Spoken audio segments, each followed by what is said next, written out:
नमस्कार दोस्तों, हमारे चैनल में आप सभी का स्वागत है। शादी की हलचल से भरा वह कमरा अचानक सन्नाटे में डूब गया जब रस्मों के बीच एक अधेड़ उम्र की स्त्री ने कमरे में प्रवेश किया और यह दृश्य देखते ही नववधु अन्वी घबराकर जोर जोर से चिल्लाने लगे। लेकिन तभी उसके मामा हरिश्चंद्र जी ने उसे शांत करते हुए कहा कि घबराने की कोई बात नहीं है और पूरी सच्चाई जानने के बाद उसके पैरों तले जमीन खिसक जाएगी, क्योंकि उस स्त्री का उससे गहरा संबंध है। बाहर बारात दरवाजे पर पहुंचने ही वाली थी। तभी मामा जी ने अन्वी से कहा कि बस चूड़ियां पहननी बाकी है। उसकी मामी सावित्री जी सामान दूसरे कमरे से लाने गई हैं। तभी अन्वी ने संकोच में मामा जी से पूछा कि क्या वह उससे कुछ कहना चाहते हैं, जिस पर मामा जी ने कहा कि वह उसे किसी से मिलवाना चाहते हैं। और इतना कहकर उन्होंने उस स्त्री को कमरे में बुला लिया। उसे देखकर अन्वी हैरानी से पूछ बैठी कि वह कौन है।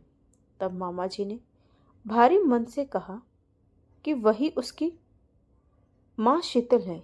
यह सुनते ही अन्वी का गुस्सा फूट पड़ा और उसने कहा कि यह उसकी माँ नहीं हो सकती, क्योंकि जिसने उसे दूधमयी बच्ची छोड़ दिया हो वह माँ कहलाने की हकदार नहीं है। उसे पालने पोसने वाले तो मामा मामी ही उसके माता पिता हैं। ऐसी स्त्री जिसने अपनी ऐयशी के लिए अपनी बेटी को छोड़ दिया, वह कभी उसकी माँ नहीं हो सकती। उस स्त्री ने कांपती आवाज में एक बार अपनी बात सुनने की गुहार लगाई, लेकिन अन्वी ने उसे तुरंत वहां से चले जाने को कह दिया और वह स्त्री रोती हुई बाहर चली गई। यह देखकर मामा जी स्वयं को रोक न सके और बोले कि इतनी कठोर मत बन, आखिर वह तेरी माँ है। तब अन्वी ने उनसे पूछा कि क्या उन्हें उसकी माँ की पूरी सच्चाई पता है, जिस पर मामा जी ने बताया कि जो बातें समाज में फैलाई गई थी वे पूरी तरह सच नहीं थी और कुछ दिन पहले वे उसे मथुरा के एक मंदिर में विधवाओं के साथ मिले थे, जहां पहले तो उसने पहचाने से इनकार कर दिया, लेकिन जब बेटी की शादी का जिक्र हुआ तो उसने अपनी मजबूरी, असहाय अवस्था और समाज के तानों की पीड़ा बताई और कहा कि वह अपवित्र कहलाकर अपनी बेटी की जिंदगी में लौटने का साहस नहीं जुटा पाई। मामा जी उसे उस वृद्ध आश्रम ले गए जहां वह छोटे मोटे काम करके जीवन गुजार रही थी। वहां उसकी पूरी कहानी सुनकर उनके भी होश उड़ गए। यह सब सुनकर अन्वी ने कांपती आवाज में पूछा कि क्या उसके बारे में सुनी गई सारी बातें झूठ थी। तब मामा जी ने कहा कि सच्चाई आधी ही बताई गई थी और अगर वह सच में जानना चाहती है तो उन्हें पूरी कहानी सुनानी होगी। जिस पर अन्वी ने दृढ़ स्वर में कहा कि वह अपनी माँ की पूरी सच्चाई जानना चाहती है। तब मामा जी ने गहरी सांस लेते हुए कहा, तो सुन तेरी माँ शीतल की सच्ची कहानी। बात उन दिनों की है जब मैं 10 साल का था और शीतल जीजी अभी 16वें साल में कदम रख चुकी थी। तब शीतल जीजी मेरे सगे ताऊ जी की बेटी थी। शीतल जीजी की माँ उन्हें जन्म देते ही भगवान को प्यारी हो गई थी। परिवार वालों के दबाव में आकर शीतल जीजी के पिताजी राधेश्याम जी ने दोबारा विवाह कर लिया, लेकिन सौतेली माँ आखिर सौतेली ही निकली। वह शीतल जीजी पर तरह तरह के जुल्म ढांटती रहती थी। शीतल जीजी पढ़ने में इतनी होशियार थी कि अगर उन्हें आगे पढ़ने का अवसर मिलता तो आगे चलकर वे अवश्य ही डॉक्टर या इंजीनियर बनती। सौतेली माँ किसी कारणवश माँ न बन सकी तो अपनी सारी भड़ास शीतल जीजी पर ही निकालती रहती और कहती कि यही मनहूस है, इसीलिए ऐसा हो रहा है। वह हमेशा बिना सिर पैर की बातें करती रहती थी। ताऊजी और मेरे पिताजी के बीच घर का बंटवारा पहले ही हो चुका था। दादा परदादाओं की पुरानी हवेली थी, इसीलिए जगह की कोई कमी नहीं थी। हवेली के 2 हिस्से होने के बावजूद दोनों परिवारों को बहुत बड़े बड़े हिस्से मिले थे। हवेली के पीछे बगीचा और गौशाला थी, जहाँ 2 छोटी छोटी कोठरियाँ बनी थी। भूसा, लकड़ी और उपली रखने के लिए दोनों घरों को बड़े बड़े आंगन और छतें भी मिली थी। मेरी माँ और ताई के बीच बिल्कुल भी बोलचाल नहीं थी, क्योंकि ताई जी का स्वभाव बहुत ही कड़वा था और उनकी किसी से भी नहीं पटती थी। जब जब ताई जी शीतल जीजी के साथ गलत व्यवहार करती तो मेरी माँ से यह देखा नहीं जाता था। जब माँ कुछ कहती तो ताई जी भी ताना मारकर कहती कि तू छोटी है और मैं तेरी जेठानी हूँ, मुझे ज़्यादा ज्ञान मत दे। यह बात माँ को बहुत बुरी लगती थी। दादी के रहते ताई जी का व्यवहार शीतल जीजी के साथ इतना खराब नहीं था, लेकिन दादी के जाने के बाद तो मानो उन पर चंडी सवार हो गई। न वो छोटों को सहती थी, न बड़ों का मान रखती थी। शीतल जीजी की पढ़ाई छूट जाने के बाद ताऊ जी अक्सर उनके लिए घर पर ही किताबें ले आया करते थे। घर का सारा काम निपटाने के बाद जितना भी समय मिलता वह पढ़ाई कर लेती थी। इसी तरह एक दिन शाम के समय वे छत के किनारे बनी दीवार के सहारे टिककर बैठी हुई पढ़ रही थी कि तभी उन्होंने देखा एक पतंग मांझे सहित कटकर छत पर आ गिरी है। उन्होंने उठकर इधर उधर देखा और सोचा कि ना जाने यह पतंग कहाँ से उड़कर आई है। तभी उन्होंने छत की दीवार से नीचे झांक कर देखा तो एक बड़ा सा लड़का और उसके साथ एक छोटा बच्चा खड़ा था। छोटे बच्चे को वह पहचानती थी, लेकिन बड़े लड़के को उन्होंने पहली बार देखा था। छोटा बच्चा पास की रहने वाली मंजरी भाभी का बेटा उदय था, लेकिन उसके साथ खड़ा बड़ा लड़का कौन था यह उन्हें नहीं पता था।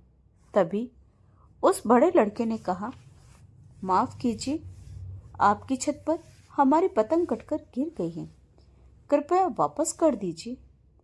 शीतल जीजी ने पतंग उठाई और छत से नीचे फेंक दी। उस लड़के ने कहा, धन्यवाद जी, और दोनों वहां से चले गए। लेकिन उस दिन के बाद पतंग कटकर छत पर गिरने का सिलसिला शुरू हो गया। एक दिन शीतल जीजी ने उस लड़के से पूछ ही लिया, आप कौन हैं और रोज रोज आपकी पतंग हमारे घर पर ही क्यों गिरती है? लड़के ने मुस्कुराकर कहा, आप जो समझ रही हैं बिल्कुल वैसा ही है। यह सुनकर शीतल जीजी बोली, आप बड़े बदतमीज हैं। लड़का बोला, वैसे तो नहीं हूँ, लेकिन जब से आपको देखा है बदतमीज हो गया हूँ। शीतल जीजी ने कहा, चलिए, मेरे पास फालतू बातों का समय नहीं है, और वे वहाँ से चली गई। इसके बाद वह लड़का अक्सर छत पर आकर किताब पढ़ती हुई शीतल जीजी को निहारने लगा। शीतल जीजी भी कभी कभी किताब के पीछे से कनखियों से उसे देख लेती। वह मुस्कुरा पड़ता और शीतल जीजी जल्दी से फिर किताब के पीछे अपना चेहरा छिपा लेती। इसी बीच उस लड़के ने शीतल जीजी के चचेरे भाई किशन से दोस्ती कर ली। किशन के जरिए बातें होने लगी। तब शीतल जीजी को पता चला कि वह लड़का मंजरी भाभी का भाई है और उदय का मामा है। उसका नाम पवन है, जो वकालत की पढ़ाई कर रहा था और उम्र में मंजरी से कम 5 साल बड़ा था। पवन ने धीरे धीरे अपनी बातों और शरारतों से शीतल जीजी का दिल जीतना शुरू कर दिया। शुरू शुरू में शीतल उसे टालती रही, लेकिन बाद में वे भी उसके मोह पास में बनती चली गई। वर्षों से सौतेली माँ के ताने सुन सुनकर उनका मन सूख चुका था, लेकिन पवन उनके जीवन में ओस की बूंदों की तरह आया और उनके मन को भिगो गया। अब शीतल जीजी के कठोर स्वभाव में नरमी आ गई थी। दोनों छत पर मिलते और अपने मन की बातें पत्रों में लिखकर एक दूसरे तक पहुंचाते। कभी कभी बगीचे की कोठरी में भी मिल लेते। दोनों एक दूसरे को दिल और जान से चाहने लगे थे। शीतल अब किसी भी कीमत पर पवन से दूर होना नहीं चाहती थी और पवन भी उनसे ही विवाह करना चाहता था। वह कहता, मेरी वकालत पूरी होते ही मैं धूमधाम से तुमसे ही ब्याह करूंगा। अब दुनिया की कोई ताकत हमें अलग नहीं कर सकती। फिर हंसते हुए कहता, ठंडी शीतल के साथ ही पवन अच्छा लगता है। गरम पवन तो किसी को भी अच्छा नहीं लगता। हमारी जोड़ी तो ऊपर वाले ने बनाई है। ऐसी बातें सुनकर शीतल शर्म से पवन के सीने में अपना चेहरा छिपा लेती। दोनों का प्रेम ऐसे ही परवान चढ़ रहा था। लेकिन कहते हैं ना, इश्क और कस्तूरी छिपाए नहीं छिपते। एक दिन शीतल की सौतेली माँ श्यामा बगीचे की कोठरी में उपले उठाने गई। कोठरी के किवाड़ अंदर से बंद नहीं थे, केवल अटके हुए थे। जैसे ही श्यामा ने किवाड़ खोला, उसने देखा कि पवन शीतल की गोद में सिर रखकर लेटा हुआ है और शीतल उसके बाल सहलाते हुए उससे बातें कर रही है। यह दृश्य देखते ही श्यामा गुस्से से उबल पड़ी और चीख कर बोली, कौन हो तुम और यहाँ क्या कर रहे हो? अचानक हुई इस घटना से पवन की सीटी पीटी गुम हो गई और वह डर के मारे कुछ बोल नहीं पाया। उसे बचाने के लिए शीतल बोल पड़ी, माँ, यह मंजरी भाभी के भाई है। यही सुनते ही श्यामा और भड़क उठी और बोली, मैंने इससे पूछा है तो तू बीच में क्यों बोल रही है? और तुम बेशर्मों की तरह यहाँ क्यों खड़े हो? श्यामा के गुस्से को देखकर पवन चुपचाप वहां से चला गया और शीतल उसे जाते हुए देखती रह गई। कोठरी के एक कोने में लकड़ियों का ढेर पड़ा था। श्यामा ने उस ढेर में से एक लकड़ी उठाई और शीतल को मारना शुरू कर दिया।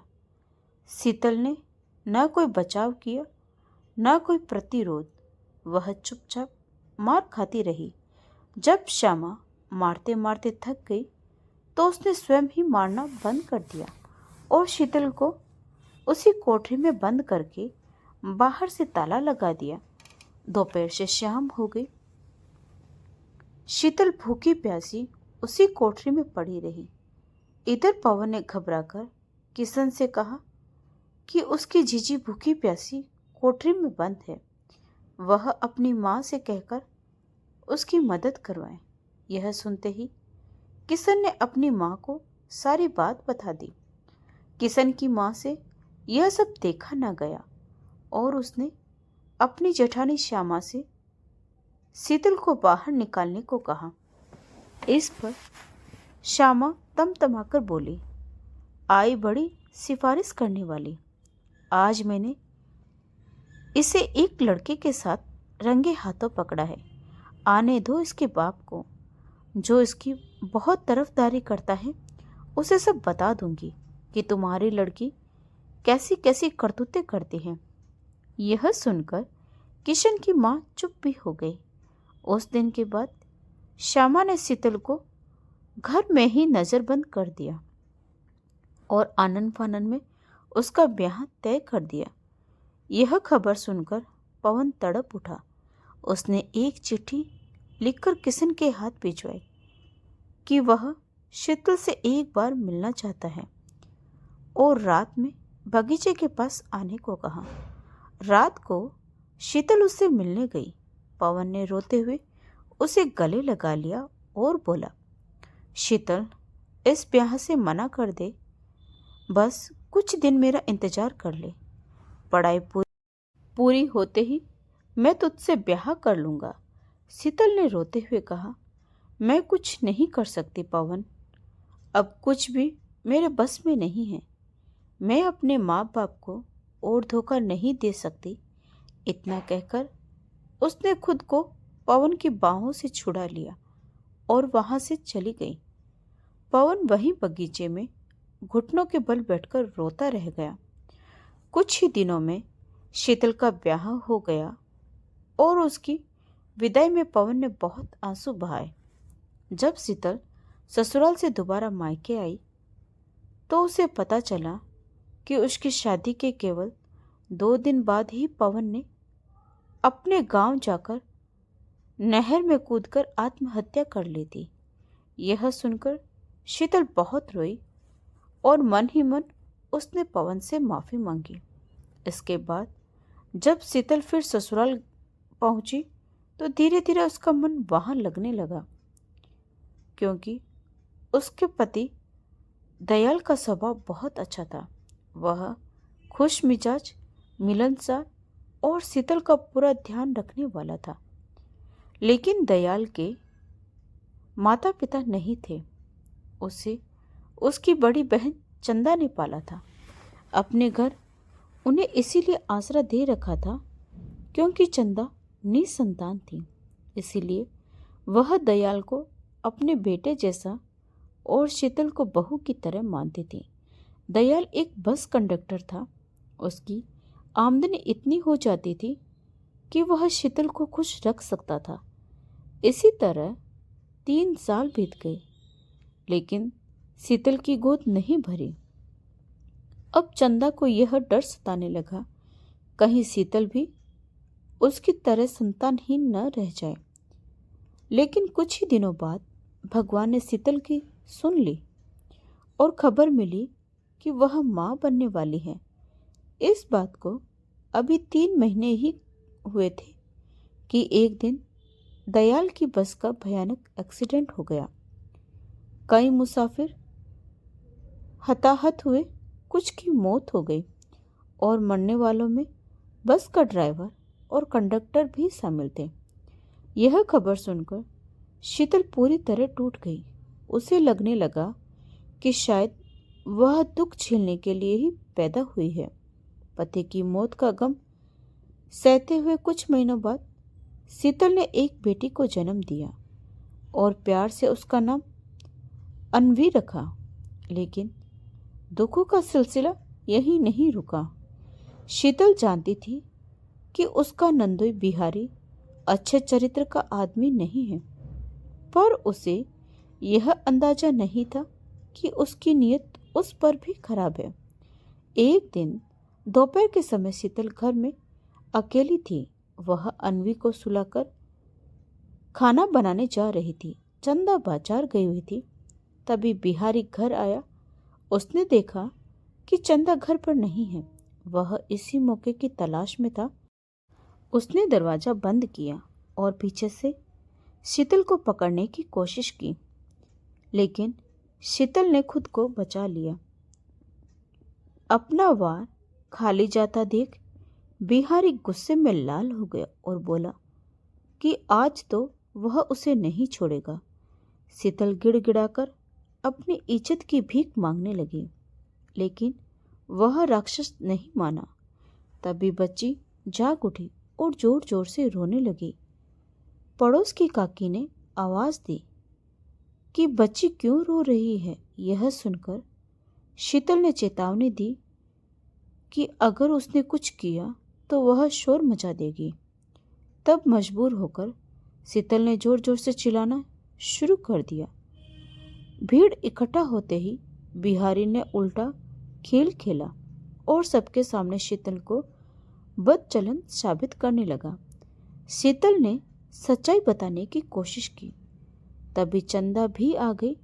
हालात देखकर वह टूट गई और सबको जाने को कह दिया। रात में उसने शीतल से कहा कि वह कब तक उसे बचाएगी। बेहतर यही है कि वह बच्ची को उसके पास छोड़कर शहर चली जाए। उसी रात चंदा ने कुछ पैसे देकर शीतल को शहर जाने वाली बस में बैठा दिया। इधर बिहारी ने अफवाह फैला दी कि शीतल किसी के साथ भाग गई है और परिवार की बदनामी कर दी। बच्ची अन्वी को कोई रखने को तैयार नहीं हुआ। तब किशन की माँ उसे छोड़ न सकी और उसकी जिम्मेदारी उठा ली। शहर में जब तक शीतल के पास पैसे थे वह जीती रही, लेकिन पैसे खत्म होते ही वह भूख से मरने लगी। एक दिन भूखी प्यासी सड़क किनारे गिर पड़ी। पास की गुमटी में काम करने वाले एक लोहार ने उसे पानी पिलाया। शीतल ने उसे अपनी पूरी कहानी सुना दी। लोहार ने उसे बहन बनाकर सहारा दिया। कुछ समय बाद गांव से आए एक आदमी ने उसे लोहार के साथ देख लिया और गांव में बदनामी फैला दी। समाज ने शीतल को उल्टा और बदचलन घोषित कर दिया। कुछ दिनों बाद वह लोहार भी बीमारी से मर गया और शीतल फिर अकेली हो गई। बाद में वह अनाथालय में बच्चों की सेवा करने लगी। फिर मथुरा जाकर वृद्धाश्रम में रहने लगी। उधर किशन की शादी के बाद पति पत्नी ने अन्वी को अपने बच्चे की तरह पाला। किशन को भी शीतल की पूरी सच्चाई बाद में ही पता चली। सारी कहानी सुनाकर हरिश्चंद्र जी बोले कि अब उस अभागिन को माफ कर दो। यह सुनकर अन्वी फूट फूट कर रो पड़ी और अपनी माँ से मिलने की जिद की। हरिश्चंद्र जी उसे शीतल के पास ले गए। शीतल पेड़ के नीचे चबूतरे पर बैठी रो रही थी। अन्वी दौड़कर उससे लिपट गई और बोली, मुझे माफ कर दो माँ। शीतल बोली, मैं बेकसूर हूँ बेटा। दोनों माँ बेटी लिपट कर रोती रही। तो दोस्तों, आपको यह कहानी कैसी लगी कमेंट करके ज़रूर बताइए, और अगर वीडियो पसंद आया हो तो इसे लाइक और शेयर कीजिए और चैनल को सब्सक्राइब करना न भूलें। तो मिलते हैं एक और नई कहानी के साथ। तब तक के लिए आपका बहुत बहुत धन्यवाद।